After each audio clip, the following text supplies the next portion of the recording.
یہ 40 سالہ جو مارک ہے انسانی عمر میں، یہ ڈپکٹ کرتا ہے ایک چیز کو کہ انسان نہ صرف میچور ہو گیا بلکہ معتبر بھی ہو گیا۔ اسی لیے نبوت 40 سال کی عمر میں ملتی ہے کہ وہاں آدمی پوری طرح میچور ہوتا ہے، وہاں بجائے دل کی بات ماننے کے وہ ذہن سے سوچ رہا ہوتا ہے اور گورن ہوتا ہے ذہن ہی سے۔ تو پہلی بات تو یہ ہے کہ انسان کو میچورٹی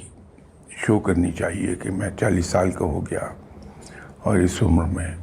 میں میچور بیہیو کروں تو بہتر ہے۔ دوسری بات یہ ہے کہ ہماری جو حرکتیں ہوتی ہیں نوجوانی والی، جوانوں والی، وہ تیزی ترازی اور وہ اکھڑ پن،